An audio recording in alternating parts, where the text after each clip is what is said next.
같이 기도하시겠습니다. 살아계신 하나님, 멸망받아 마땅한 구더기 같은 우리를 대신하여 십자가에 피 흘려 죽으시고 단번에 구원해 주시고 천국 소망 주신 것 감사드립니다. 구원해 주신 은혜 위에 은혜를 더하셔서 악하고 더러운 세상에 버려두지 아니하시고 성령의 역사하시는 생명의 말씀이 증거되는 몸된 교회 안에 인도해 주시고 시마다 때마다 갈 바를 알게 하심을 감사드립니다. 주님 재림 직전의 때를 살아가는 저희들에게 늘 성령을 충만히 부어주셔서 세상과 구별되고 죄와 구별되어 우리를 구원하시고 창조하신 그 목적에 합당한 삶을 살아가도록 도와주시옵소서.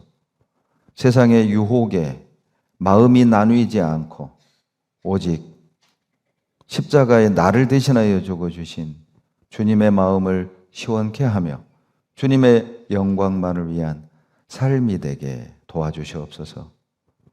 우리가 교제 안에 있는 것, 이 말씀을 들을 수 있는 것, 주님을 위해 우리의 인생을 드릴 수 있는 것이 얼마나 큰 은혜인지 하루하루 삶을 통해 깨달아 알게 하시고 항상 감사함과 자원함과 기쁨으로 주님을 섬길 수 있게 도와주시옵소서.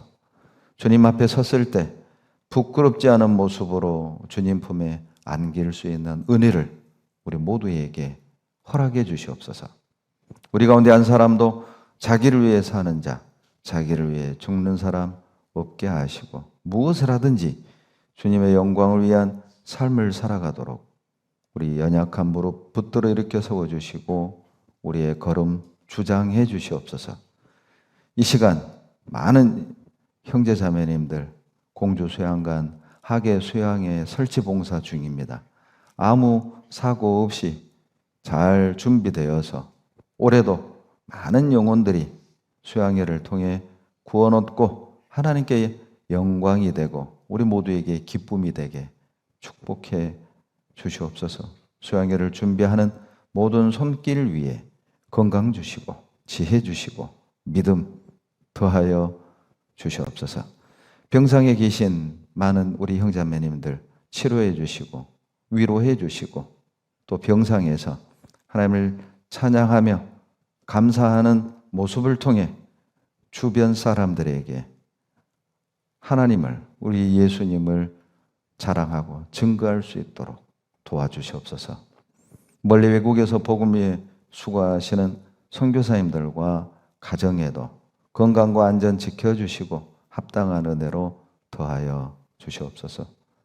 캄보디아 CM닉 교회, 멕시코 에스카르세가 교회, 칠레 이끼께 교회 든든히 세워주시고 신보윤 선교사님, 안덕근 선교사님, 서보성 선교사님 가정에도 은혜로 더하여 주시옵소서. 이 시간 말씀 앞에 나온 주의 자녀들에게 위로와 힘 주시고 무엇보다도 주님의 사랑과 성령으로 충만히 채워주시기를 간구드리며 우리를 사랑하시는 예수님 이름으로 감사하며 기도드렸습니다. 아멘. 마가복음 1장을 찾겠습니다. 마가복음 1장 1절로 6절입니다.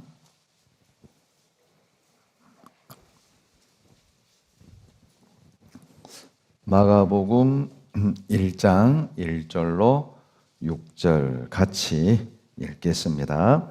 하나님의 아들 예수 그리스도 복음의 시작이라. 선지자 이사야의 글에 보라 내가 내 사자를 내 앞에 보내노니 저가 내 길을 예비하리라.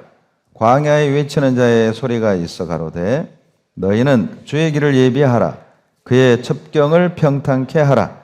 기록된 것과 같이 세례 요한이 이르러 광야에서 죄 사함을 받게 하는 회개의 세례를 전파하니 온 유대 지방과 예루살렘 사람이 다 나아가 자기 죄를 자복하고 요단강에서 그에게 세례를 받더라. 요한은 약대털을 입고 허리에 가죽띠를 띠고 메뚜기와 석청을 먹더라. 저희들이 매주일 나는 그리스도인입니다라는 제목으로 그리스도인의 정체성에 대해서, 그리고 그리스도인이 당연히 갖춰야 될 인격에 대해서 배우고 있는데, 오늘은 네 번째 주제입니다. 나는 그리스도인입니다. 절일제 편입니다.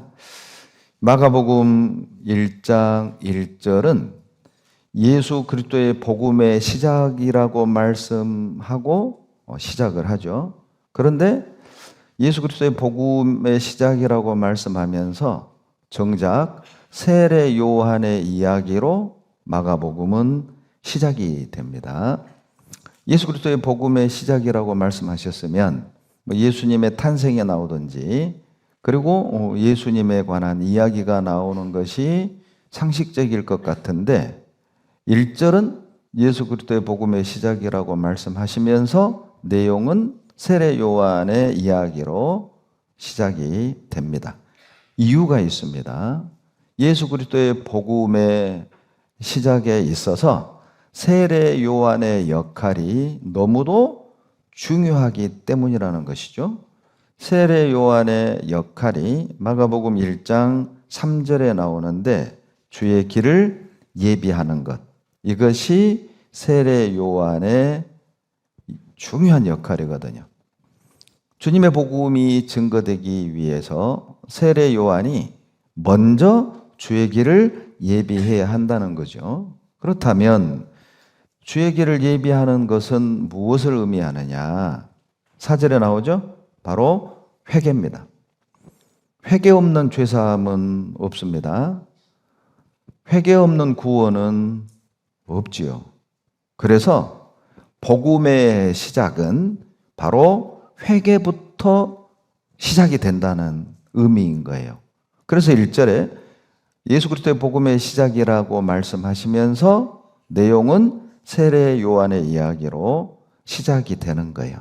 즉 복음의 시작은 회개부터 시작이 되는 겁니다. 뿐만 아니라 이 세례 요한을 통해서 주의 길을 예비하는 자들에게 필요한 덕목이 절제라는 사실을 교훈하고 있는 거예요. 주의 길을 예비하는 사람들, 많은 사람들을 주님께 인도하기를 원하는 사람은 반드시 절제를 배워야 하고 절제된 삶을 살아야 한다는 것을 보여주고 있습니다. 누가복음 1장 5절에 보면 세례 요한의 아버지가 사가랴입니다. 그런데 이 사가랴는 제사장이었거든요. 성전에서 제사장 규례를 따라 제사장 업무를 보고 있을 때 천사가 나타나서 너의 아내 엘리사벳이 임신을 하게 될 것이고 아들을 낳을 텐데 그 아들 이름을 요한이라고 해라. 그것까지 미리 알려주죠.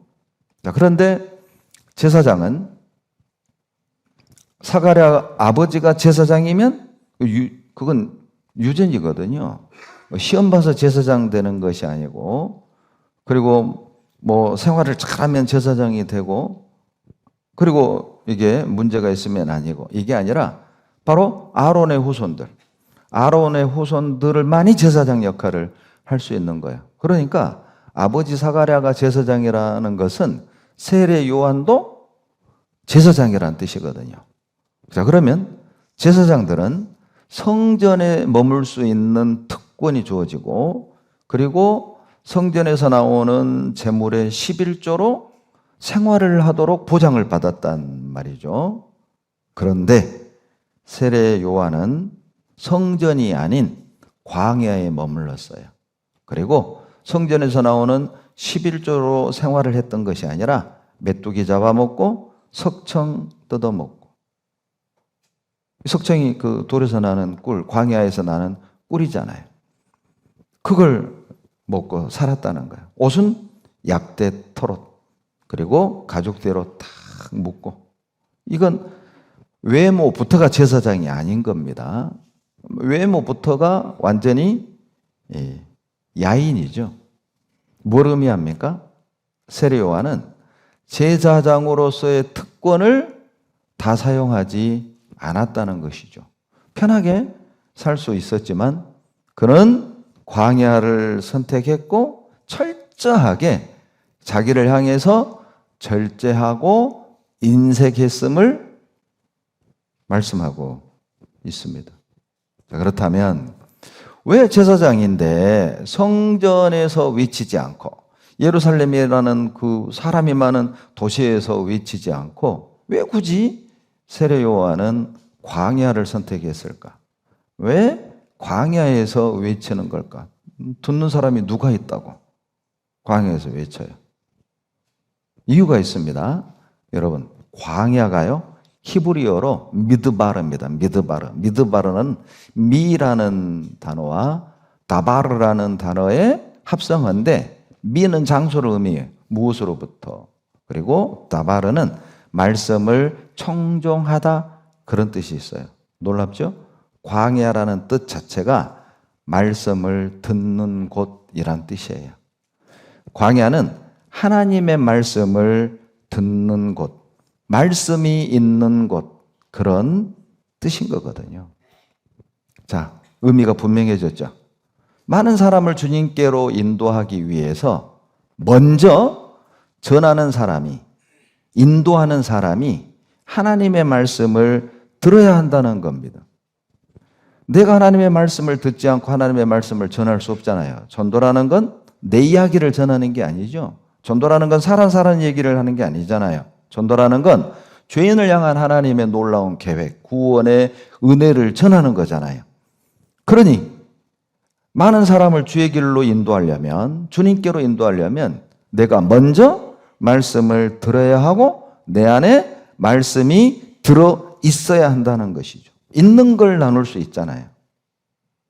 그래서 세례 요한은 광야에서 외쳤던 거예요. 광야는 어때요?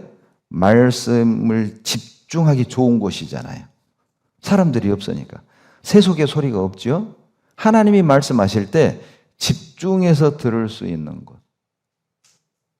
거기가 바로 광야였던 겁니다. 또 한 가지 광야는 세상과 구별된 것이죠. 항상 요동치고 시끄러운 세상과 동떨어져 구별되어 있는 장소가 바로 광야예요. 자, 이제 왜 세례 요한이 광야에서 외쳤는지 아시겠습니까? 많은 사람을 주님께로 인도하려면 먼저 내가 세상과 구별되어야 한다는 거예요. 세상과 구별될 때 어때요? 당당하게 외칠 수 있죠. 한 발은 세상, 한 발은 교회. 양다리 걸쳐놓고 당당하게 외칠 수는 없잖아요. 전도는 하지만은 기가 눌리죠. 내가 하나님 앞에 떳떳하게 살지 않고 있는 상황에서는 들어봐. 말씀 들어봐. 좋아. 들으면 좋아. 여기까지예요. 이게 더 이상 어떻게 할 수가 없어요. 그런데 세상과 구별된 사람은 메시지에 힘이 있죠. 당당하잖아요. 힘있게 말할 수 있어요. 그래서 세례 요한은 광야에서 외친 겁니다. 주의 길을 예비하려면, 많은 사람을 주님께 인도하려면, 많은 사람을 주님께로 안내하기 위해선 구별돼야 됩니다. 또 한 가지. 광야에 있는 세례 요한. 예루살렘 대도시에 사는 사람들. 다르잖아요. 생각으로만 해도 다르죠. 그리스도인은 세상과 달라야 합니다. 우리가 많은 사람을 주님께 인도하려면 달라야 한다니까요. 외모도 달라야 하고, 먹는 것도 달라야 하고, 말하는 것도 달라야 하고, 시간을 쓰는 것도 달라야 하고, 마음 쓰는 것도 달라야 하고, 뭔가 달라야 그들을 주님께로 인도할 수 있지 않겠습니까? 거기가 광야였던 거예요. 그래서 세례 요한은 예루살렘이 아닌 광야에서 외쳤던 것이죠. 그리고 오늘 우리가 함께 남은 시간 생각해 볼 주제가 광야에 있습니다. 바로 광야는 절제하는 곳이에요. 여러분, 광야에서 편안한 잠자리 생각할 수 없잖아요. 광야에서 호화로운 의식주 기대할 수 없잖아요. 그러니까 광야에 있었기 때문에 약대 토롯을 입을 수밖에 없고, 가죽끈을 두를 수밖에 없고, 메뚜기 잡아먹을 수밖에 없고, 석청 먹을 수밖에 없었던 거예요. 문명의 이기를 기대할 수 없는 곳이죠. 그러니 광야는 철저하게 절제할 수밖에 없어요. 또 하나의 교훈입니다. 바로 하나님은 절제하는 사람을 통해서 많은 사람들을 주님께 인도하십니다. 마가복음 1장 5절 같이 읽겠습니다. 온 유대 지방과 예루살렘 사람이 다 나아가 자기 죄를 잡아가고 요단강에서 그에게 세례를 받더라. 분명히 광야에서 외쳤는데 유대 사람들이, 그리고 예루살렘에 사는 사람들이, 많은 사람들이 이 세례 요한에 나와서 회개의 세례를 받고 주님 앞에 돌아왔습니다. 뭘 의미합니까? 절제하는 사람은 반드시 큰 영향을 끼친다는 것이죠. 만약에 세례 요한이 예루살렘 안에서 다른 제사장들과 똑같은 삶을 살면서 외쳤다면 아마 많은 설 중에 하나, 많은 가르침 중에 하나, 말은 잘한다, 저 제사장 참 똑똑하네, 이 정도 선. 그런데 세례 요한의 메시지에 능력이 가미되게 했던 것은 그의 삶이었어요. 말만 잘하는 게 아니라 메시지만 톡 던져주고 믿든지 말든지가 아니라 세례 요한의 삶 자체가 다른 제사장과 달랐잖아요. 세례 요한의 삶 자체가 세상 사람들과 완전히 구별되어 있었거든요.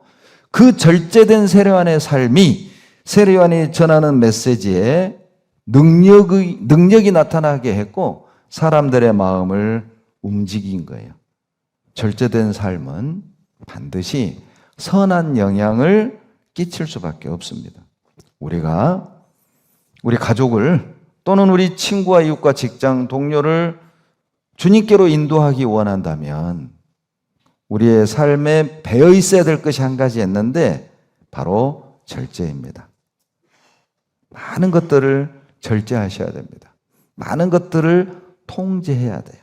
여러분, 이 절제라는 그 영어 단어가 세 가지가 있는데 바로 temperance, 알맞게 조절하다라는 의미가 있죠.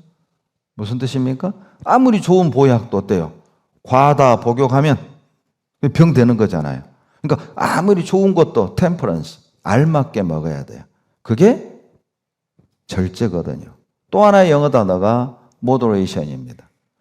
도덕적으로, 윤리적으로 방종하지 않도록 욕망을 다스리는 것. 그것도 절제거든요.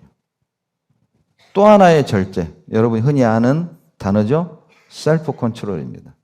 자기를 통제하는 것이죠. 내 마음의 감정, 생각, 기분, 기복이 없도록 통제하는 거예요. 말도, 시간을 쓰는 것도, 돈을 쓰는 것도, 행동하는 것도, 외모를 치장하는 것도, 템퍼런스, 알맞게 조절을 하고, moderation, 욕망을 다스리고, 셀프 컨트롤, 자기를 통제하는 거예요. 그때 우리가 전하는 메시지가 능력을 발휘하고, 그리고 우리가 전하는 메시지가 진실되다는 걸 사람들이 깨닫게 되는 거예요. 성경에 보면 하나님께 쓰임받는 사람들은 거의 대부분 절제의 사람이었어요. 자기를 향해서는 철저하게 절제하고 하나님께 아낌없이 드렸다니까요. 요한복음 12장입니다. 요한복음 12장 3절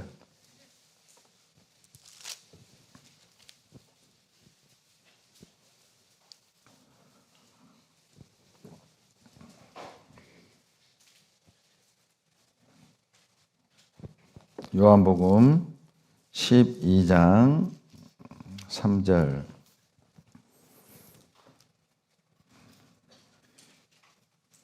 같이 12장 3절을 읽겠습니다. 마리아는 지극히 비싼 향유 곧 순전한 나드 한 근을 가져다가 예수의 발에 붓고 자기 머리털로 그의 발을 씻으니 향유 냄새가 집에 가득하더라. 예.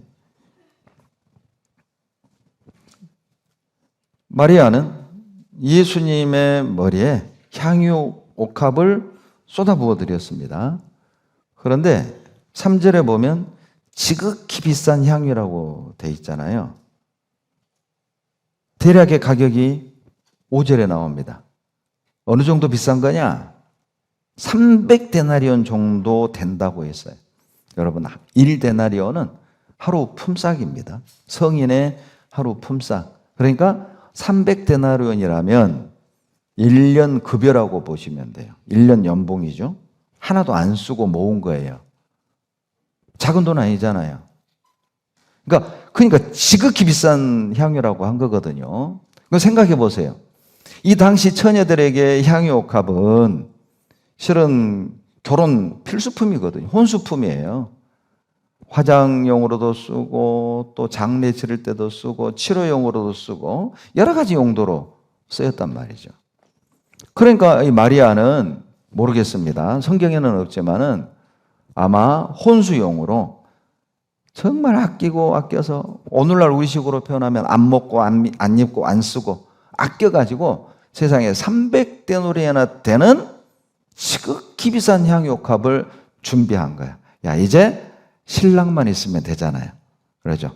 이제 혼수품 준비됐으니까 이제 총각만 있으면 장가간, 시집간다. 그런데 예수님을 만나는 그날 깨서 부어드렸어요.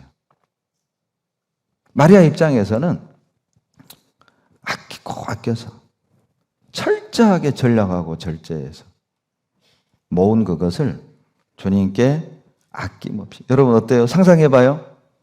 이게 옥합이라고 합시다. 여러분 마리아라고 하시죠? 깰 때 어떻게 깼을까요? 망치로 깰까 말까 깰까 말까 이러진 않았을 것 같죠? 그러죠. 아까워가지고 이게 얼마짜리인데 내가 몇 년 모은 건데 이거 어떻게 피 같은 돈으로 내가 어떻게 이걸 구입했는데 이걸 어떻게 깨? 고민하지 않았을 거예요. 주저없이 망설임 없이 주님께 드렸습니다. 그리고 이 일은 복음이 전해지는 곳마다에서 이 여인이 한 일은 증거될 것이다. 무슨 뜻이죠? 여러분, 복음이 전해지려면 옥합이 깨트려져야 된다는 그거예요. 주님이 영광 받으시길 원하고 많은 영혼이 구원 얻기 원한다면 내가 소중히 여기고 내가 귀하게 여기는 그 무엇인가가 깨져야만 그리스도의 향기가 진동하고 하나님의 영광이 나타난다는 거예요. 복음이 전해지는 곳마다 이 여인이 한 일이 증거될 것이다. 전해져야 한다. 그것은 옥합이 깨트려지지 않으면 주님의 영광이 나타날 수도 없고 영혼을 건지는 것도 있을 수 없어요. 성경의 많은 일꾼들은 자기를 향해 철저하게 절제하고 아끼고 주님께 드릴 땐 아낌없이 드렸습니다. 청교도들의 세 가지 생활 원리가 있다고 하죠. 정직, 신전의식입니다. 꼬람대하라고도 하죠. 꼬람대요. 하나님 앞에 섰을 때를 생각하고 늘 정직하게 사는 거예요. 거짓이 없이. 정직하게. 그리고 근면, 섭리의식이라고 하죠. 내가 하는 이 일은 하나님이 주신 일이다. 그런 믿음이 있기 때문에 하다못해 식당에서 주방 일을 하더라도 서빙을 하더라도 마트에서 커터 정리를 하더라도 부끄럽게 생각을 하지 않아요. 그러니까 미국이란 나라는 어떤 직업의 귀천의식이 거의 없잖아요. 이게 청교도가 세운 나라잖아요. 기독교를 바탕으로 하는 나라이기 때문에 그런 문화가 가능한 거예요. 내가 하는 일은 하나님이 주신 일이야. 그런 믿음이 있기 때문에 근면할 수밖에 없어요. 그리고 절제입니다. 주인의식이죠. 청지기 정신이라고도 하죠. 내게 있는 모든 것은 주님의 것이라는 믿음이 있기 때문에 흐트러 쓸 수 없고 함부로 쓸 수 없고 낭비할 수 없다는 거예요. 그것이 물질이든 시간이든 건강이든 간에 철저하게 절제하고 아껴서 죽을 땐 교회 주님께 복음을 위해 다 헌납하고 가잖아요. 그게 청교도들의 삶이었다니까요. 제가 애틀란타에 5개월 단기 선교를 갔을 때도 총회에서 전화가 왔어요. 동계 수련회 할 수양관을 좀 알아봐 주십시오. 그리고 애틀란타 시내에 있는 여러 수양관을 이렇게 이제 돌아다니는데 심슨 우드라는 수양관을 간 적이 있습니다. 제가 직원에게 물었습니다. 왜 이 수양관이 심슨 우드입니까? 그분의 대답이 심슨이라는 그리스도인이 임종 전에 이 엄청난 수십만 평의 땅을 교회에 기증을 한 거예요. 그리고 그 땅에 수양관을 세웠고 그 수양관 이름을 기증한 심슨 우드. 이렇게. 그러니까 철저하게 아껴서 복음을 위해 던졌다니까요. 그래서 청교도들은요, 자기를 위해 지나친 지출을 죄라고 여겼어요. 복음을 위해서는 인색하면서 자기에게는 아낌없이 쓰는 사람들 있잖아요. 그러죠? 회비 5,000원 올라가지고 문제돼가지고 교회 안 가. 나 안 가. 세상에 봉사회비를 15,000원이나 받아? 이런 분 없습니다. 우리 교회 지금 제가 그냥 억지 사례를 드는 거예요. 그러면서 자기를 향해서는 어때요? 아낌없이 하고 싶은 거 하고 사고 싶은 거 사고. 청교도들은 그 자체를 죄악시 여겼다니까요. 우리도 실은 그런 삶은 배워야 합니다. 우리도 청교도적인 어떤 정신을 가지고 집을 살 때, 차를 살 때, 뭔가를 구입할 때 무리하면서 빚내면서까지 그렇게 할 필요가 있을까? 그런 식으로 경제를 운영하게 되면 마음의 여유가 없어집니다. 이제 빚을 정리해야 되니까 이자도 높고 하니까 그러니까 이제 교회에서 어떤 행사를 하고 교회에서 어떤 일을 하려고 할 때마다 이제 마음이 위축이 되는 거예요. 좀 안 했으면, 다음에 했으면. 그러니까 나도 모르게 꼭 해야 됩니까? 이런. 우리 교회는 너무 일이 많아. 이렇게. 아니, 수련회 하는데 회비 10,000원. 봉사회비 걷었으면 봉사회비로 하지. 또, 임원 수련회 회비를 걷냐. 이런 마음 나도 모르게 올라오는 거예요. 형제자매들을 대접하고자 하는 마음도 이제 오그라드는 거예요. 좁아드는 거예요. 왜? 내가 지금 힘드니까. 내가 여유가 없으니까. 그러니까 점점 교제에서, 봉사에서, 이게 짐이, 교제도 짐, 봉사도 짐. 자기도 모르게 그렇게 된다니까요. 자기도 모르게. 여러분, 아브라함의 조카 롯이 처음부터 소돔 고모라 들어갈 계획이 아니었습니다. 그냥 작은아버지 아브라함과 이렇게 싸우기 싫으니까 또 작은아버지가 너가 좋아하면 나 우하고 너가 우하면 내가 좋아할게. 너가 먼저 선택해. 핑계 좋잖아요. 작은아버지가 허락하셨으니까 요단들을 택한 거예요. 목축업하는 사람에게 물과 풀은 필수잖아요. 그런데 요단들을 택했다가 점점 이동한 것이 결국 소돔 고모라 들어갔지 않습니까? 어떤 그리스도인이 처음부터 세상으로 들어갈 계획을 가졌겠어요? 어떻게 하다 보니까 처음에는 일 때문에, 처음에는 어떤 누구와 갈등 때문에 한 발, 두 발, 한 번, 두 번 멀어지는 과정 속에서 나중에는 자기도 모르게 소돔 고모라 안에 들어가 있는 거예요.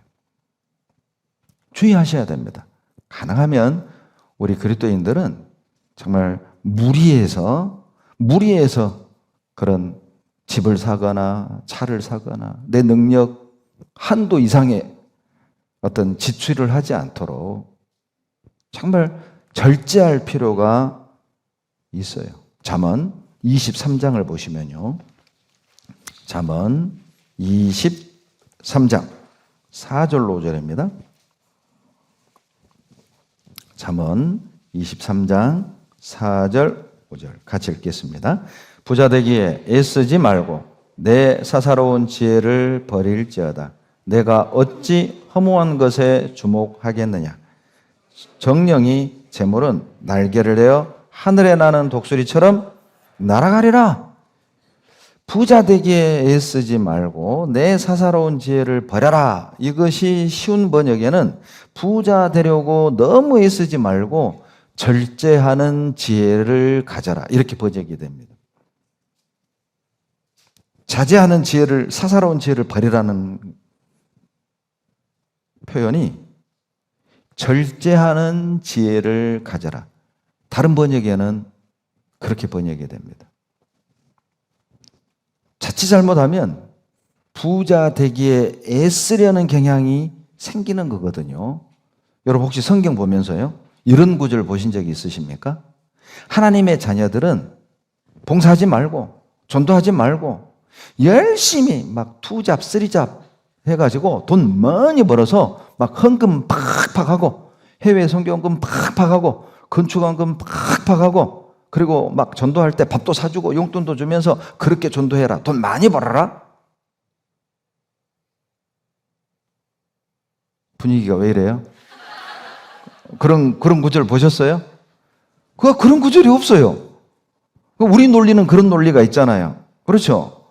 돈 많이 벌어가지고 가족도 막 용돈도 주고 하면서 전도도 하고 막 밥도 사주고 선물도 사주면서 전도도 하고 원래 그렇게 우리 직장 시작했잖아요. 그렇게. 예. 그렇게 해서 직장 생활을 했는데 신기하게 그렇게 할 돈이 없어. 어디로 다 날아가고. 분명히 친정 막 돈도 뭉태기로 주면서 엄마도 말씀 듣게 하고 오빠도 말씀 듣게 하고 동생도 물질로 도움 주면서 전도하고 밥도 막 사고 선물도 팍팍 사주면서 전도할 마음으로 우리는 일을 하기 시작했단 말이에요. 신기하죠? 그럴 돈이 없어요. 일은 했고 돈은 벌었는데. 전도는 그렇게 하는 것이 아니라는 겁니다. 여러분, 우리가 물질이 없어서 전도를 못하는 걸까요? 우리가 경제적인 도움을 안 줘서 내 가족이 구원 못 받은 겁니까? 선물을 안 줘서, 용돈을 안 줘서 진짜 그래서 구원을 못 받았다고 생각하십니까?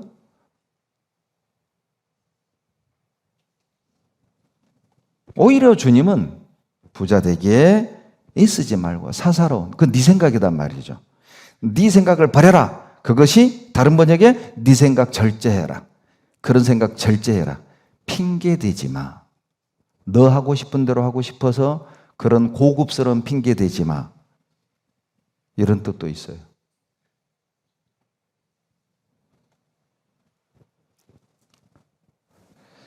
오히려 사사로운 지혜를 버리고 부자 되기 쓰지 말고 절제하라는 그 말씀 속에는 어때요? 위험성이 있기 때문에 하는 말씀이에요. 롯처럼 될 수 있다는 말이죠. 처음부터 세상으로 처음부터 소돔 고모라로 들어갈 계획은 아니었죠. 어떻게 살다 보니까, 일을 하다 보니까 피곤도 하고 또 세상 사람들 막 만나면 어디 투자했네, 얼마 올랐네, 주식 했네, 코인 투자했네, 부동산 샀네, 막 그런 얘기만 들리잖아요. 이방인들 무리 속에 있으면. 그러면 왠지 불안해. 우리 학교 다닐 때 그러죠. 친구들이 막 전부 다 참고서 하면 친구들이 다 참고서 사요. 근데 괜히 불안해, 안 사면. 공부도 안 하면서. 그러죠? 불안하니까 참고서를 사. 그리고 참고서 사면 든든해. 샀다. 근데 안 봐. 깨끗해. 그러니까 졸업할 때 헌책방에 깨끗하게 팔아. 10분의 1 가격으로. 그것도 짜장면 사 먹어. 그거 사라져. 악순환이, 우리 인생은 악순환. 잘못된 선택의 악순환. 그럴 가능성이 있거든요. 그래서 디모데전서 6장 10절을 찾겠습니다. 디모데전서 6장 10절 보시면요. 디모데전서 6장 10절 같이 읽습니다. 돈을 사랑함이 일만하게 뿌리가 되나니 이것을 사모하는 자들이 미혹을 받아 믿음에서 떠나 많은 근심으로써 자기를 찔렀도다. 돈을 버는 것이 일만하게 뿌리가 된다 이렇게 말하지 않았어요. 직장생활 하셔야 됩니다. 돈 벌어야 됩니다. 그러나 주님이 경고하는 건 돈을 사랑하는 거예요. 마음을 뺏기는 거예요. 우선순위가 변해버리는 거예요. 무엇을 먼저 해야 되고 무엇을 나중에 해야 되는지 마음이 변해버리는 걸 경고하는 겁니다. 여러분, 무서운 표현이 거기 있죠. 10절에 믿음에서 떠날 가능성이 생겨요. 우리 삶 속에서 돈을 중요하게 여기고 돈이 전도에 큰 역할을 한다고 생각해버리면, 돈이 있어야 전도한다는 생각을 해버리면 돈의 영역이 넓어질수록 믿음에서 떠날 가능성이 훨씬 높아집니다. 여러분, 소돔고모라를 심판하러 가는 천사를 아브라함이 만납니다. 아브라함이 얘기해 주잖아요. 소돔고모라 심판하러 간다. 깜짝 놀랍니다. 조카가 있잖아요. 50명, 의인 50명이 있으면 심판하겠습니까? 50명 있으면 살려줄게. 아브라함이 불안해요. 이 녀석 롯이 50명 전도 못했을 것 같아. 45명은 어떻습니까? 45명. 그냥 좋다. 또 불안해. 40명, 30명, 20명. 어디까지 내려왔어요? 10명은 했겠지. 그 세월 동안 10명은 되겠지. 왜? 조카 롯, 조카 며느리, 손녀 둘, 사위 둘, 그리고 사돈들. 10명 되잖아요. 이 내용 성경 없으니까 찾지 말아요. 창세기 19장 방금 이 내용 안 나와요. 그러니까 아브라함 생각에는 에이, 그래도 10명은 전도했겠지. 그 이 기간인데 10명이 없었어요. 10명이 안 됐어요. 아니, 돈 벌어가지고 전도한다며. 10명이 안 된 거예요. 결국 아브라함의 조카 롯의 아내도 죽고 사위들도 죽고.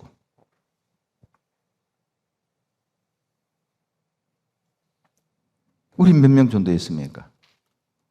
10명은 됩니까? 믿음에서 떠날 가능성이 훨씬 높다니까요. 저는 그것을 물질의 양면성이라고 말하고 싶어요. 돈의 양면성. 돈은 필요합니다. 우리 복음 전할 때 필요하잖아요. 전도할 때 필요합니다. 그런데 또 한쪽은 위험해요. 균형을 잘 잡지 않으면 돈을 가지고 정말 하나님의 영광을 위해 쓰든지 돈 때문에 믿음에서 멀어지든지, 이 너무 위험한 거예요. 위험한 거. 마치 부엌칼이 주방장 손에 들리면 음식을 준비하는 도구가 되지만 강도 손에 들리면 흉기 되는 거잖아요. 이게 주방 도구가 될 수도 있고 흉기가 될 수 있는 것처럼 물질이라는 것이 영혼을 살리는 도구도 될 수 있지만 믿음에서 떠나게 하는 흉기도 될 수 있다니까요.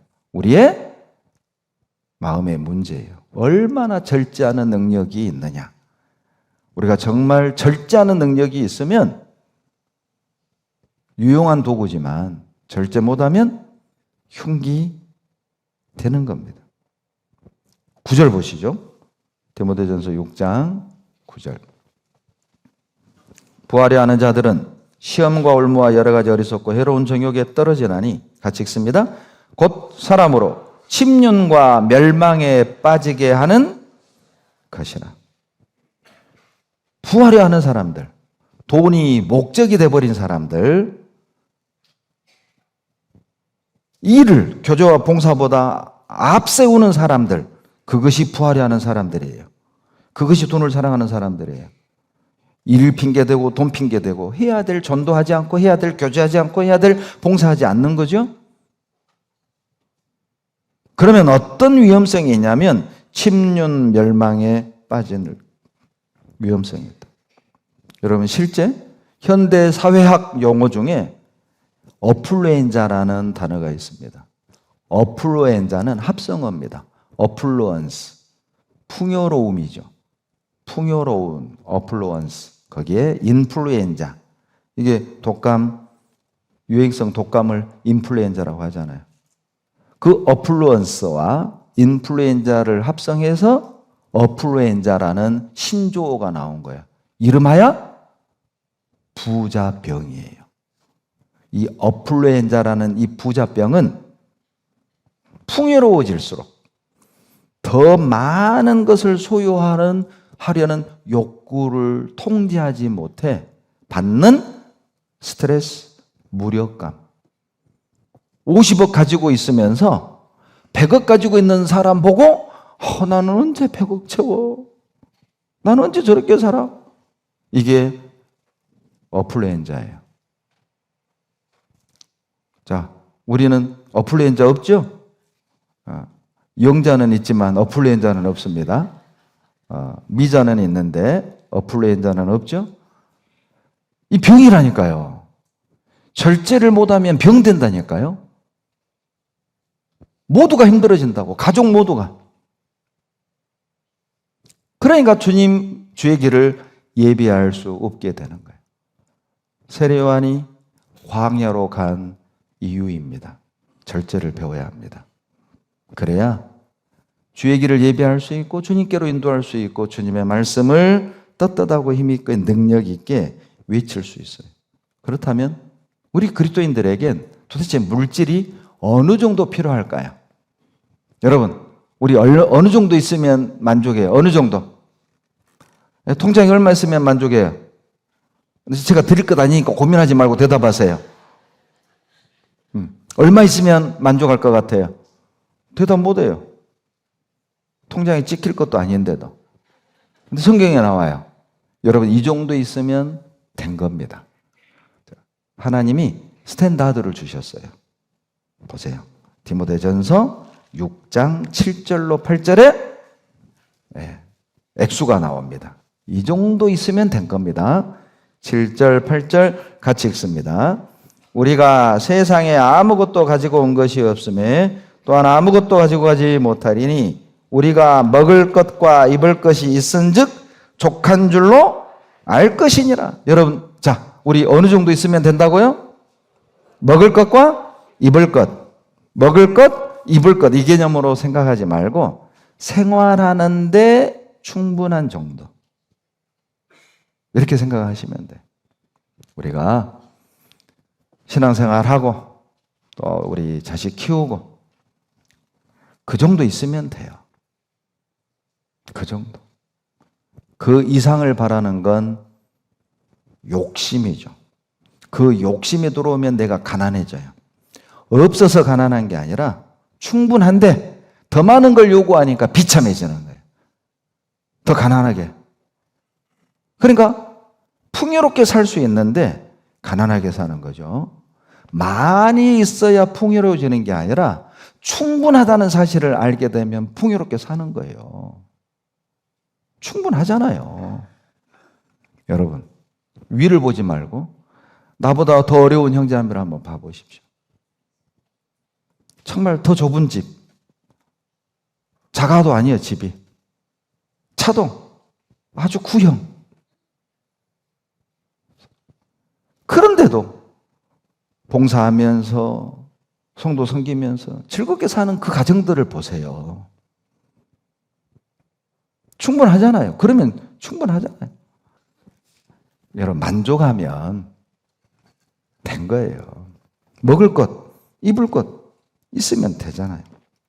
그런데 생활하는데 충분하는데도 그리스도인으로서 해야 할 일을 하지 않으면서 돈을 쫓아가지 말라는 거예요.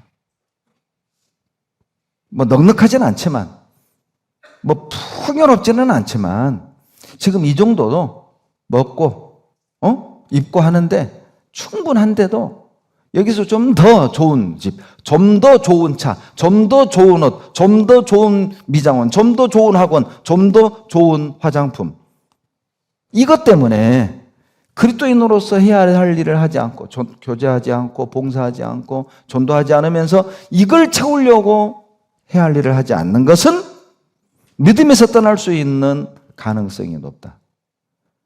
심령과 멸망에 빠질 수 있다. 유혹을 받을 수 있다. 그러니 물질의 양면성이라고 하는 거예요. 참 필요한데도 위험해. 그 라인을 누가 정해줄 수 없어요. 그 기준을 누가 정해줄 수 없다고. 스스로 절제하지 않으면 점점 마비될 수 있어요. 우리의 양심이 마비되고 신앙이 마비되고 때가 되면 더 이상 움직이지 않는. 여러분, 마지막 시대는요, 무절제 시대입니다. 디모데후서 3장을 찾습니다. 디모데후서 3장 1절.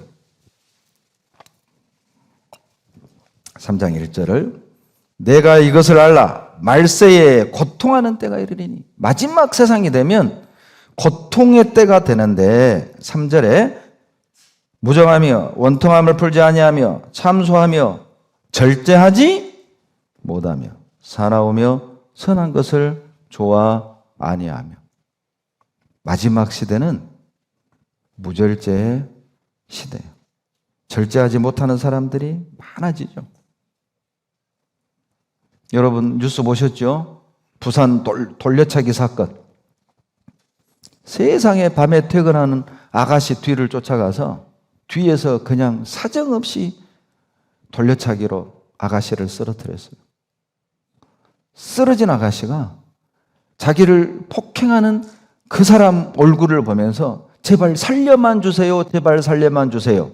그렇게 말하는 얼굴을 짓이겼어요, 발로. CCTV 보여줬잖아요, 뉴스에서. 절제를 못하는 시대입니다. 중학생 아이들이 용돈을 아껴서 텔레그램으로 마약을 구입해서 친구들과 함께 투약하는 시대. 우리나라 34개 뭡니까? 그 하수물 모인 하수처리장.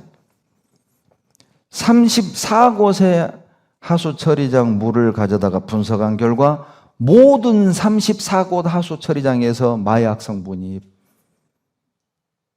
발견이 됐어요. 그것도 3년 연속. 한국의 마약이 전국에 퍼졌다는 증거입니다. 절제하지 않는 시대. 그래서 중독 환자가 많아지죠. 게임 중독, 알코올 중독, 도박 중독. 설마 우리 식구들 핸드폰으로 도박하는 분 안 계시죠? 경마 그런 거 안 계시죠? 그 중독이거든요. 중독입니다.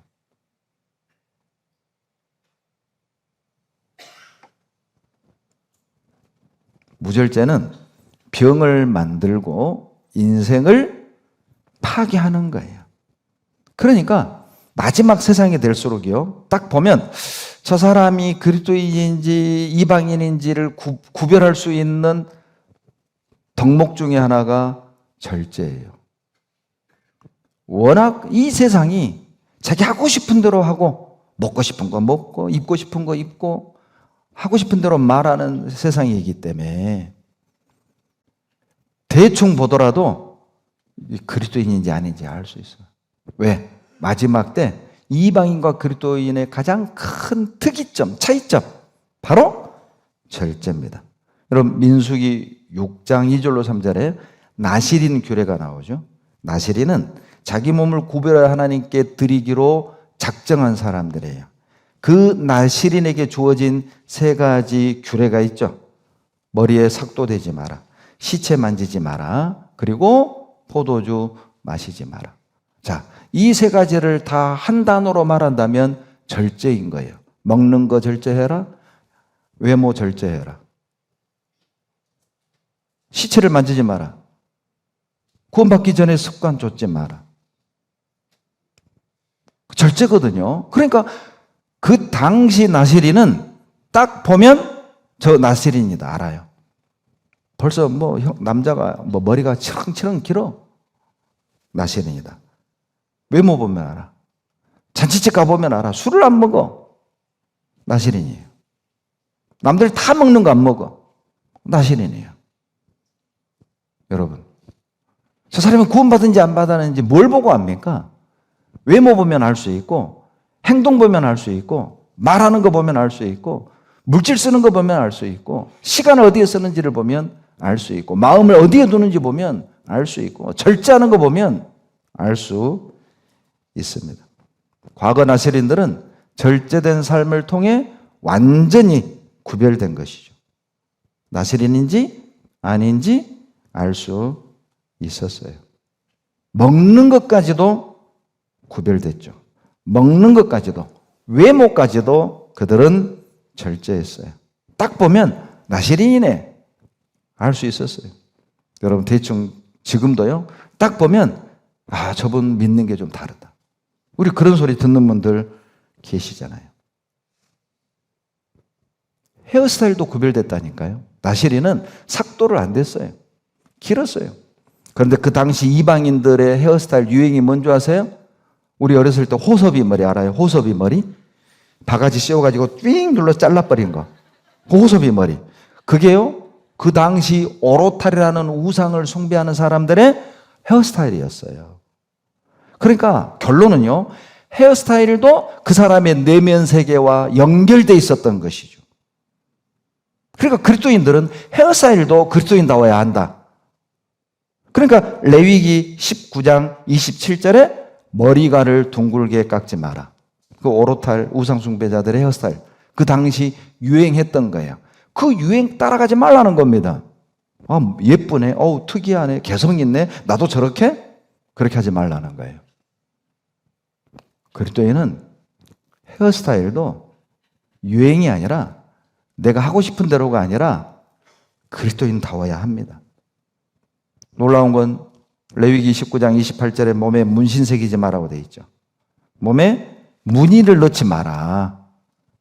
물론 그 당시 가나안 사람들의 풍습과 연결되어 있습니다. 그 사람들은 사랑하는 사람이 죽으면 그 사람의 이름을 기억하기 위해 몸에다가 그 이름을 새겼어요. 그리고 또 하나의 미신이 있었습니다. 이 사람이 나를 악신으로부터 보호해 준다는 미신이 있었어요. 그래서 문신을 새긴 겁니다. 이것 또한 영적인 것과 연결되어 있는 거죠. 문신도 정신세계와 연결되어 있다니까요. 설마 우리 형제님들 중에 막 여기 용 있는 분 안 계시죠? 뭐 착하게 살자 이런 거. 예? 설마 막 여기다 십자가 막 그러지 마세요. 구원 전에 이제 새긴 건 어쩔 수 없지만은 구원받은 뒤, 예? 어우 저거 멋있네, 예쁘네, 개성이 있네. 나도 한번 그렇게 하지 마세요. 그리스도인은 먹는 것도 외모도 그리스도인다워야 합니다. 절제하셔야 됩니다. 신명기 22장 5절입니다. 신명기 22장 5절.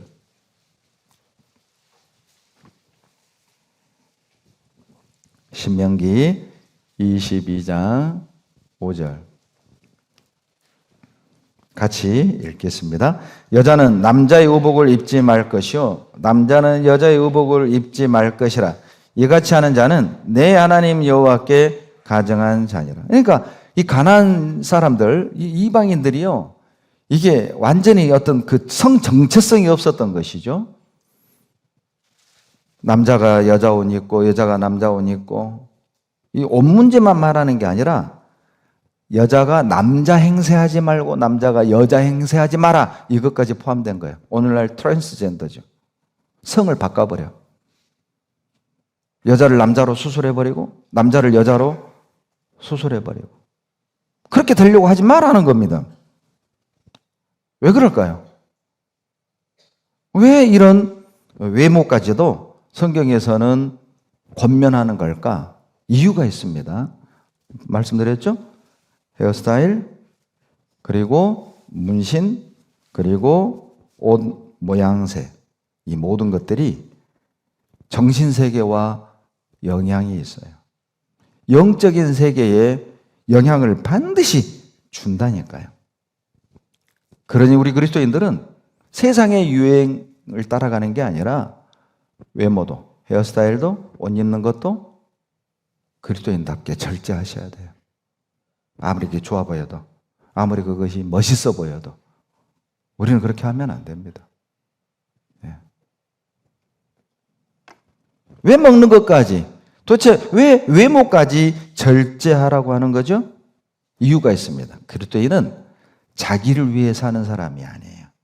그리스도인이란 그리스도를 위해 사는 사람이에요. 그래서 영어로 크리스천이라고 하잖아요.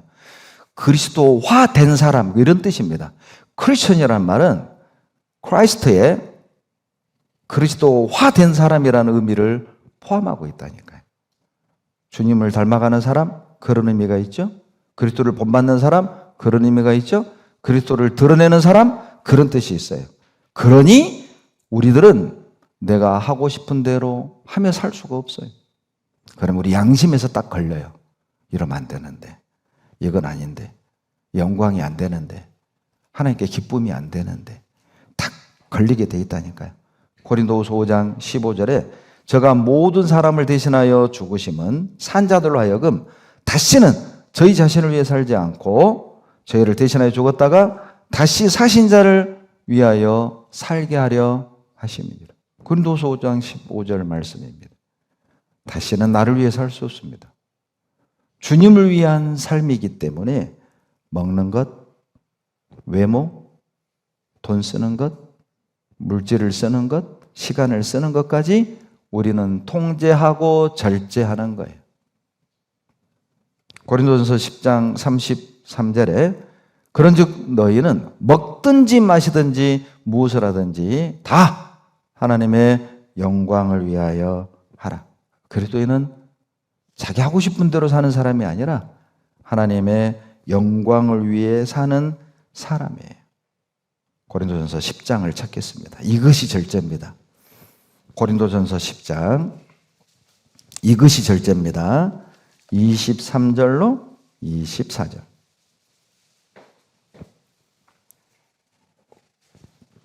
고린도전서 10장 23절로 24절 같이 읽겠습니다. 모든 것이 가하나 모든 것이 유익한 것이 아니요 모든 것이 가하나 모든 것이 덕을 세우는 것이 아니니 누구든지 자기의 유익을 구치 말고 남의 유익을 구하라. 예. 우리는 다 할 수 있어요. 그러죠. 내가 뭐 사고 싶은 거 사고, 먹고 싶은 거 먹고, 입고 싶은 거 입고, 가고 싶은 데 가고, 보고 싶은 거 보고, 쓰고 싶은 데 돈 쓰고, 내가 하고 싶은 일 하고, 맞아요. 가해요. 모든 것이 가해요. 그런데 우리는 그렇게 살지 않는 이유가 교회 유익이 안 되고, 내 신앙이 유익이 안 되고, 하나님께 영광이 안 되니까, 교회의 덕이 안 되니까. 할 수 있지만 안 하는 것이죠. 이것이 절제입니다. 할 수 있는데 주님 때문에, 복음 때문에 교회의 덕을 세우기 위해 하지 않는 거예요. 그때 하나님 역사합니다. 그 사람을 통해서 우리 가족 구원해 줍니다. 그 사람이 전하는 메시지가 능력이 있습니다. 절제하지 않으면서 하고 싶은 거 다 하면서 주님이 역사할까요? 주님이 드러날까요? 나를 통해 구원의 열매가 맺혀질까요? 꿈을 버리십시오. 그건 로또 맞는 것보다 더 어려워요. 그건 불가능합니다. 절제하는 사람을 통해 주의 길이 예비되는 거예요. 그래서 절제는 성령의 열매잖아요. 갈라디아서 5장 22절로 23절에 성령의 9가지 열매 나오죠. 오직 성령의 열매는 사랑과 희락과 화평과 오래 참음과 자비와 양성과 충성과 온유와 절제. 여러분, 성령의 열매 크라이막스가 절제라니까요. 가장 마지막 절제잖아요. 절제하면 9가지 이 앞에 열매가 능력이 나타나는 거예요. 절제가 되면. 왜 성령의 열매일까요? 무슨 의미일까요? 왜 이 9가지를 성령의 열매라고 하는 거죠? 성령을 받지 않으면 얻을 수 없는 인격이란 뜻이에요. 거듭난 사람만 가질 수 있는 인격인 거예요. 거듭나지 않으면, 성령을 받지 않으면 원수 사랑 못 한다니까요. 원수하고 화평이 안 되고 그저 그냥 불평불만 속에 살았던 내가 희락, 기쁨이 안 나. 돈 벌면서 안 기뻐. 여러분 어때요? 기뻐요? 어때요? 여러분 가정에 가면 막 웃음이 나오고 기뻐요? 직장 가면 막 기쁘고 화평해요? 옆 사람 봐봐요. 기뻐요? 얼굴 봐봐요. 좀 기쁜 얼굴인가. 그리스도인들이 좀 기쁜 얼굴이어야 됩니다. 이게 뭔가 항상 불만 막 찌들고 그러면 아주 저도 그냥 불편해. 내가 뭐 잘못했나? 내가 뭐 설교를 잘못했나? 눈치 봐진다니까요. 담임 목사도 여러분 눈치 봅니다. 성령을 받아야만 절제 가능한 거예요. 즉 내가 성령 받은 사람이냐? 뭘 보고 알아요? 절제를 보면 알아요. 내가 가하지만 할 수 있지만 복음 때문에 교회 때문에 형제자매들에게 유익이 안 되고 덕이 안 되니까 내가 안 한다. 성령 받아야만 가능한 거예요. 그분은 그 안에 성령이 있는 겁니다. 그런데 자기의 유익 때문에 덕이고 뭐고 형제자매를 아프게 한다? 그건 성령의 열매라고 할 수 없어요. 잘 생각해 보세요. 내 감정대로 기분대로 다 쏟아내. 그 안에 성령이 있습니까? 화난다고 다 쏟아내. 내가 갖고 싶은 거 가져야 되고 가고 싶은 건 가야 되고 입고 싶은 건 입어야 되고 그렇게 살아야 해. 도대체 내 안에 성령이 있는 겁니까? 조그만한 손해를 보기 싫어서 그냥 형제자매를 이익의 대상으로 성령이 있다고 말할 수 있습니까? 성령이 있다면 절제합니다. 덕을 세우기 위해, 타인의 유익을 위해. 그러니까 구원받고 나서 술 다 끊는 우리 어떤 청년 형제도 딱 신앙 회복이 돼서 컴퓨터에 있는 게임을 싹 지웠다잖아요. 그게 능력이거든요. 성령의 능력이거든요. 성령이 들어오면 이게 하나님께 영광이 안 되고 교제하는 데 장애가 되는 건 그냥 싹 제해버려요. 그러니까 가나안을 정복할 때 가장 먼저 한 일이 우상의 단을 회파했잖아요. 하나님의 마음을, 주님께로 향한 마음을 돌이키게 할 가능성이 있는 모든 것들은 다 갈아 없애버려야 됩니다. 버려야 돼요. 깨부셔버려야 돼요. 그러지 않으면 마음 나누어집니다. 절제가 안 되는 거예요. 온전한 경배가 안 되는 겁니다. 내가 주님을 위해 뭔가 견디고 참고 버티고 절제하는 게 있다면 성령이 역사한다는 증거입니다. 절제하지 못하는 사람의 성경 지식은 무용지물이에요. 아무짝에 쓸모없어요. 베드로후서 1장 5절로 7절입니다. 베드로후서 1장 5절로 7절.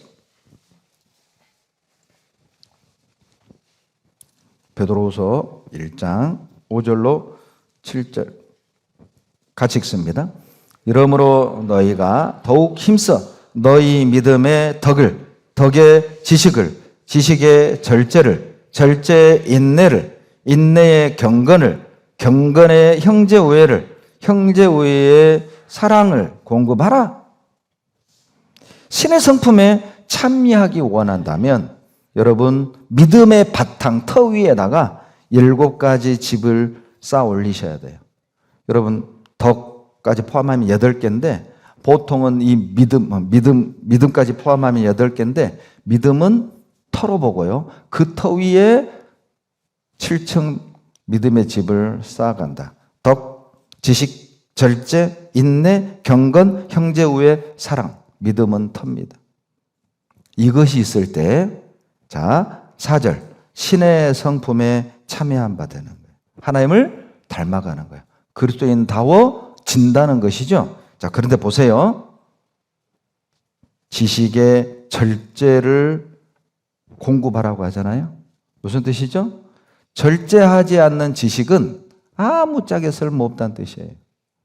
왜 세례 요한이 광야로 나간지 아시겠죠?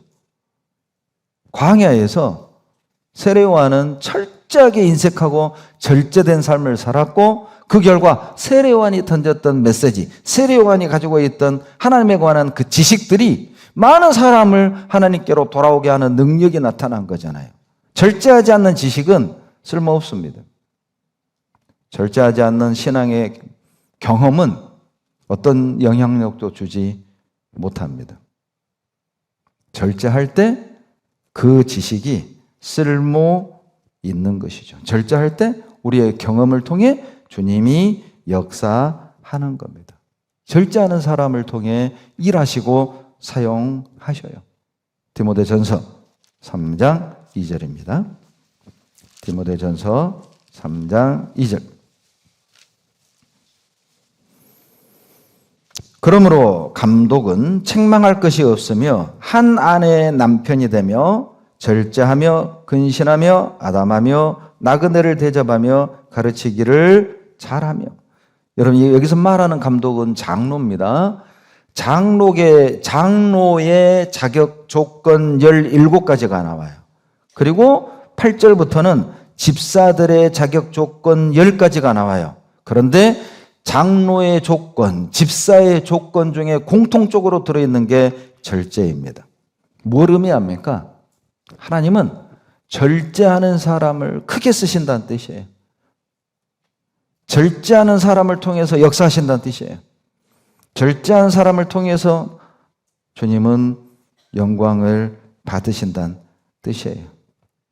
그래서 10절에도 집사의 조건 중에 11절에 절제가 나오는 겁니다. 먼저 된 사람일수록 절제의 본을 보이셔야 됩니다. 그냥 구원받은 지 오래됐다, 경력이 오래됐다는 것으로 대접받으려고만 하지 말고 어른 행세하려고 하지 말고 먼저 된 사람일수록 경력이 오래된 사람일수록 정말 절제의 본을 보여야 해요. 디도서 2장 2절입니다. 디도서 2장 2절. 디도서 2장 2절 같이 읽겠습니다. 늙은 남자로는 절제하며 경건하며 근신하며 믿음과 사랑과 인내함에 온전케 하고. 늙은 남자, 물론 나이 드신 어른들을 말하기도 합니다. 신앙적으로도 늙은 남자, 즉 경험이 오래되고 구원받은 지 오래되고, 우리식으로 말하면은 먼저 된 사람들, 먼저 된 사람들이 반드시 갖춰야 될 아름다운 덕목, 절제. 물론 이 절제가 원어에 보면 술 취하지 마라 이렇게 번역이 되어 있어요. 술에 대한 절제를 말합니다. 그러니까 나이 드신 이 노인들이 아이고 나는 늙어서 아무짝에도 쓸모없어 하고 이제 술만 홀짝홀짝 마시는 그 광경을 말하는 거예요. 나는 쓸모없다고 생각을 하고 그냥 술에 취해 살지 마라, 절제해라. 원뜻은 그런 뜻입니다.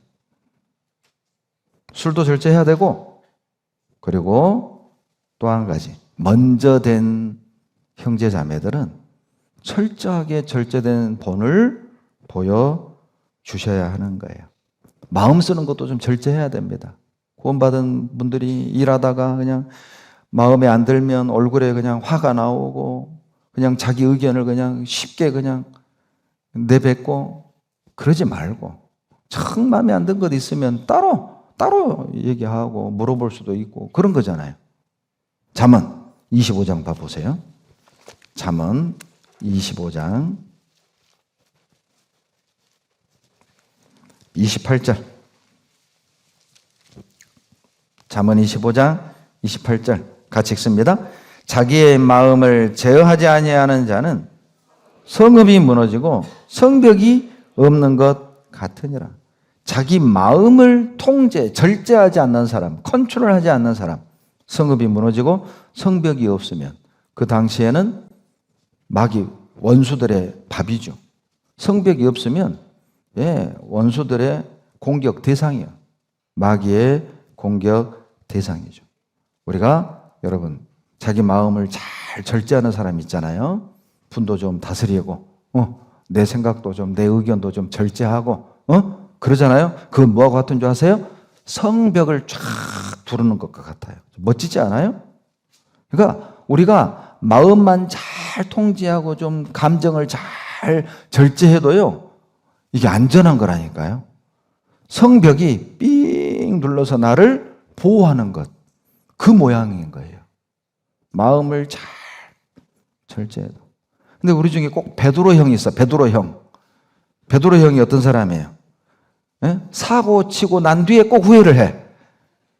베드로가 그랬잖아요. 3번 부인하고 엉엉 울었잖아요. 그 베드로 형이거든. 베드로 형이라니까 베드로 스타일이란 뜻입니다. 베드로의 형 그게 아니라 베드로 스타일. 예. 그냥 꼭 말해놓고 후회해. 그러니까 그렇게 하지 말고 좀 절제하라고. 나중에 후회하지 말고. 베드로 형이잖아요. 가인 형이 있어. 가인 형. 가인 스타일. 가인 스타일은 어떤 사람이에요? 얼굴에 그냥 드러나. 창세기 4장 5절에 가인이 심히 문하여 안색이 변하니. 그 안색이 나와. 그냥 나와. 교제할 때, 회의할 때, 내 마음에 안 맞으면 이게 탁 그냥 나와. 그 가인형이에요. 가인형. 가인 스타일. 그러니까 속으로 어이구 저 베드로 나온다 저거 속으로 어이구 저거 가인. 예, 속으로 이 절제해야 된다니까요. 잠언 16장 32절에 보면요. 잠언 16장 32절 같이 읽겠습니다. 노하기를 더디하는 자는 용사보다 낫고 자기의 마음을 다스리는 자는 성을 빼앗는 자보다 나으니라. 마음을 절제하고 통제하는 것은 성을 빼앗는 것보다 낫다는 건 마음을 절제하는 것이 그렇게 중요하다. 마음을 통제하는 건 그렇게 큰 일이고 가치 있는 일이다. 이런 뜻이에요. 그러니 여러분, 우리가 오늘 마음을 딱 절제했다면 성 하나 정복한 거야. 그처럼 위대한 일을 한 거예요, 여러분. 예? 오늘 산잔하고 싶은데 오늘 설교 듣고 오늘 딱 절제했다. 여러분 성 하나 뺏은 거라니까.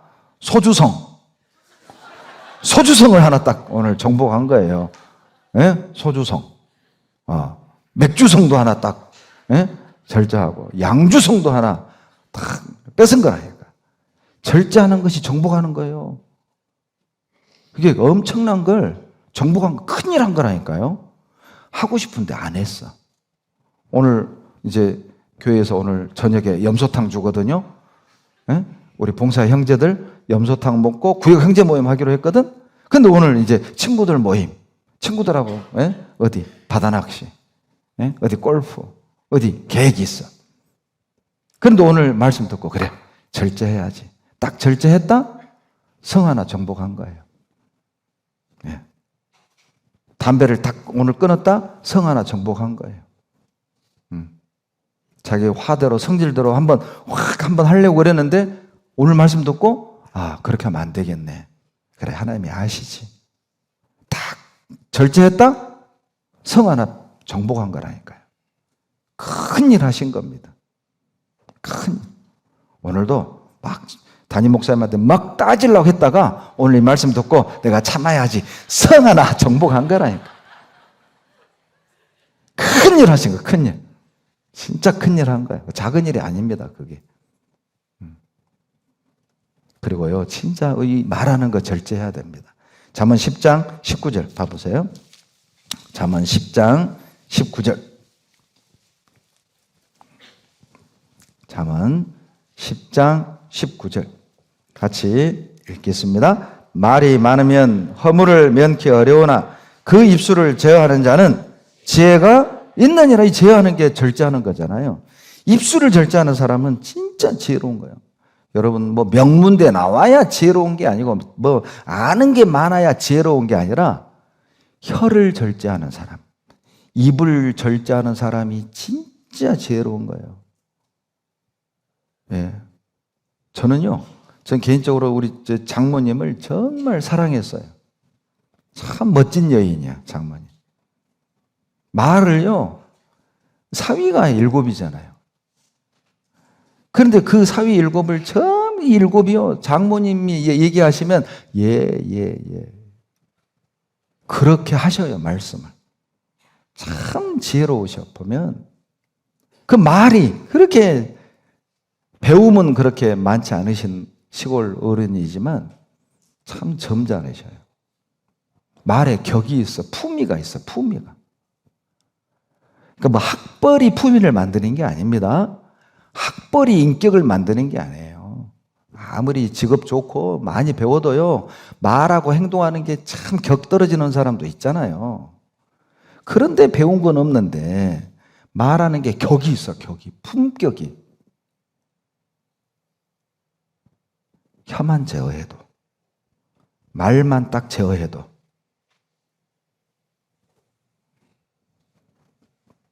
지혜 있는 겁니다. 그리고 먹는 거 절제해야 됩니다. 먹는 거.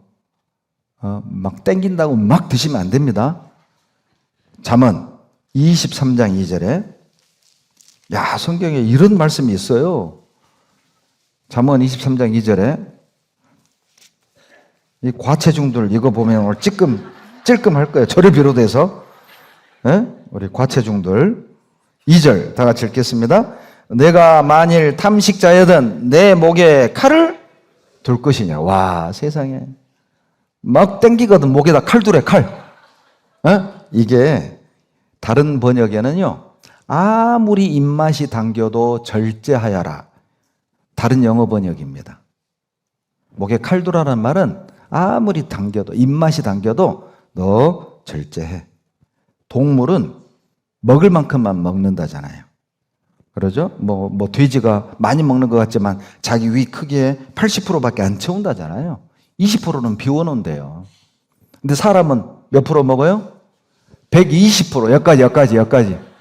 위는 여기 있어. 여기까지 와, 여기까지. 예. 너무 많이 먹어서 또 바로 못 누워. 누우면 넘어와. 그러니까 이제 또 운동장 가서 이제 또 막 그 야밤에 지나가는 사람 무섭게 또 막 걸어. 그리고 또 소화제 먹어요. 참, 우리 사는 거 보면은 안타까워. 예. 그러니, 왜 이 말씀을 하셨을까? 여러분, 음식 쓰레기가 1년에 우리나라가 수십조 원이라고 하잖아요. 처리 비용이. 솔직히 우리 그리스도인이요, 먹는 것만 좀 절제하고 전략해도 우리 해외 선교하는데 엄청난 능력을 발휘할 수 있을 거예요. 예? 하루에 커피숍에 가서 하루에 2-3잔을 마셔야 돼. 꼭 출근하면은 버릇처럼 그냥 그 카페 가서 한 잔 들고 사무실로 들어가. 점심 먹고 나면 꼭 그 카페 가서 그 커피를 마셔야 해. 그래서 어떤 지역교회는요, 한참 건축 중일 때 이 건축원금을 하려고 그 바운다리 안에 근무하는 형제 자매들끼리요, 점심시간만 되면 어떤 형제님이 돼지 저금통을 들고 사무실을 다 돌아요. 그러면 자기가 커피 사 먹을 돈 있잖아요. 먹은 셈 치고 헌금을 해. 그리고 커피를 안 먹어. 그렇게 그 135억짜리 공사를 해냈어요. 우리하고 비슷하게 건축비가 들었던 30여 년 전, 20여 년 전에. 그렇게 그 교회가 세워졌어요. 이게 절제잖아요, 절제. 당겨도 좀 참아보라.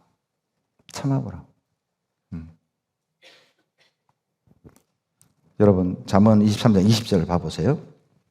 20절에 술을 즐겨하는 자와 고기를 탐하는 자로 더불어 사귀지 마라. 먹는데 돈을 많이 투자하는 사람. 그 사람, 그걸 의미하는 거예요. 네. 그 사람 사귀지 말라는 것이죠. 사치스럽고 방탕한 연애를 베풀어서 탐욕스럽게 먹는 것을 탐하다. 탐하는 자가 그런 뜻이에요. 그런 뜻. 그런 사람 사귀지 말라는 것이죠. 왜요? 절제 못하는 사람을 가까이 하면 악 영향을 받아요. 물들어요. 배울 게 없다. 그 뜻입니다. 그리고 여러분, 마지막으로 시간을 절제하셔야 됩니다. 에베소서 5장 16절. 에베소서 5장 16절. 에베소서 5장 16절입니다. 에베소서 5장 16절 같이 읽겠습니다. 세월을 아끼라. 때가 악하니라. 세월을 아끼라는 거죠. 시간을 아끼라는 거죠. 물론 원어에는 기회를 사라 이런 뜻입니다. 뭐 기회가 없다고 기다리지 말고 기회를 만들어서 봉사하고, 시간이 없다고 때가 아니라고 뭐 때를 기다리면서 전도하지 말고 기회를 만들어서 봉사하고 기회를 만들어서 전도하라. 원래는 그런 의미예요. 또 하나 시간 아끼라는 의미도 있습니다. 왜냐하면 우리가요 은근히 이 스마트폰 때문에 흘러가는 시간들, 젖 먹는 시간들이 하루에 1시간 이상은 될걸요. 그거 아끼라는 겁니다. 이번에 어떤 이제 퇴직을 한 1, 2년 앞둔 목사님 간증을 듣는데 참 눈물이 참 났습니다. 너무 이제 목회를 하시면서 퇴직을 2년 앞두고 이제 우리 전도인들 교제할 때 쭉 경험을 얘기해 주시는데 참 우리가 같이 고민했던 거, 전도인이라면 누구나가 아파했던 내용들, 그게 공감이 되니까 눈물이 나더라고요. 그러면서 그 어른 목사님이 이 얘기를 하셨어요. 처음 구원받을 때로 돌아갈 수만 있다면 나 더 잘할 자신이 있는데, 그 말 안에 그 전도인들의 그 어떤 복잡 다양한 생각들, 회한, 아픔, 죄송한 마음, 그런 것들을 다 느낄 수 있었어요. 여러분 어떠세요? 우리 처음 구원받을 때로 돌아갈 수만 있다면 분명한 건 지금처럼은 안 살 겁니다. 우리 처음 구원받을 때로 돌아갈 수 있었다면 내 인생 딱 포맷하고 새롭게 딱 시작할 수 있다면 우리 얼마나 좋을까? 라는 생각을 버리십시오. 지금 그렇게 살자고 후회해봐야 백이 안 돼요. 돌아갈 수 없어요. 지금도 늦지 않았으니까 지금 처음 구원받을 때로 돌아왔다 치고 우리 처음처럼 그런 마음으로 우리 살아봅시다. 말씀을 준비하면서 이제 인터넷 글을 하나 이렇게 보면서 참 마음에 와닿아서 하나 읽어드릴게요. 1년의 소중함을 알고 싶으면 대학 입학 시험에 떨어진 학생에게 물어보세요. 한 달의 소중함을 알고 싶다면 미숙아를 낳은 어머니에게 물어보세요. 그 한 달이 얼마나 소중한지. 일주의 소중함을 알고 싶다면 주간 잡지 편집장에게 물어보세요. 일주일이 얼마나 빨리 흘러가는지. 하루의 소중함을 알기 원한다면 하루 벌어 먹고 사는 일용직 노동자에게 물어보세요. 얼마나 하루가 귀한 것인지. 1시간의 소중함을 알고 싶으면 애인을 기다리는 사람에게 물어보세요. 1분의 소중함을 알고 싶다면 기차를 놓친 사람에게 물어보세요. 1분 차이로 기차를 놓치잖아요. 1초의 소중함을 알고 싶다면 교통사고를 당한 사람에게 물어보세요. 1초만 돌릴 수 있다면 핸들을 틀든지 브레이크를 밟을든지. 당신에게 다가오는 모든 순간을 소중히 여기십시오. 오늘이야말로 당신에게 주어진 최고의 선물입니다. 그래서 영어로 현재, present, 그것이 선물, present, 똑같은 단어입니다. 현재는 선물입니다. present. 지금이 선물입니다. present. 하나님이 내게 준 선물입니다. 지금 정말 우리 절제된 말도 절제하고 마음도 절제하고 시간도 절제하고 물질도 절제하고 철저히 아껴서 주님께 들어보면 어떨까요? 고린도전서 9장입니다. 고린도전서 9장 24절로 25절입니다. 고린도전서 9장 24절 25절 같이 읽습니다. 운동장에서 다름질하는 자들이 다 달아날지라도 오직 상 얻는 자는 하나인 줄을 너희가 알지 못하느냐. 너희도 얻도록 이와 같이 다름질하라. 이기기를 다투는 자마다 모든 일에 절제하나니 저희는 썩을 멸류관을 얻고자 하되 우리는 썩지 아니할 것을 얻고자 하느니라. 베이징 올림픽이었던가요? 그때 최민호 선수였던가 가물하는데 금메달을 땄잖아요. 모든 게임을 한판승으로 해서 금메달을 땄어요. 그리고 기자가 그 금메달리스트 최민호 선수에게 묻습니다. 한국에 돌아가면 제일 먼저 하고 싶은 일이 무엇이세요? 저는 그 뉴스 보는데 울컥했어요. 최민호 선수가요, 땀 뻘뻘 흘리고 헉헉거리면서 하는 말이 짜장면 먹고 싶습니다. 슬프더라고. 얼마나 통제하고 절제했으면 그 메달 하나 목에 걸려고 4년을 먹고 싶은 거 안 먹고 가고 싶은 거 안 가고 하고 싶은 일 안 하고 계속 매치기 유도만 한 거 아니야? 응? 그리고 딱 메달 목에 걸고 이젠 먹어도 돼. 여러분, 우리 주님 앞에 섰을 때 면류관을 받게 될 겁니다. 그날까지만 절제합시다. 그리고 그날 우리 주님 품에 안겨서 하고 싶은 말 다 하고 그날이 올 거니까 승리하기 원한다면 절제하십시오. 이기기 원한다면 절제하십시오. 정상적인 신앙생활을 원한다면, 성공적인 신앙생활을 원한다면 절제하십시오. 그리스도인이란 그리스도를 위하여 자기 권리를 내려놓고 절제하는 사람입니다. 내가 그리스도인이라는 말은 주님 때문에 절제한다. 나는 그리스도를 위해 절제하는 사람이다. 기도하겠습니다. 사랑이 많으신 하나님, 감사합니다. 소망 없는 우리 구원해 주시고 천국 소망을 위해 살게 하시니 감사드립니다. 세례 요한처럼 우리의 권리를 내려놓고 모든 것이 가하지만 자기의 욕심과 계획을 내려놓고 주님의 영광을 위하여 말하는 것, 생각하는 것, 물질과 시간을 절제하는 가운데 승리하며 성공적인 신앙생활을 해나갈 수 있도록 도와주시고, 절제하는 우리 삶을 통해서 많은 사람들을 주님께로 인도할 수 있도록 우리 모두를 들어 사용해 주시옵소서. 우리를 사랑하시는 예수님 이름으로 감사하며 기도드렸습니다. 아멘.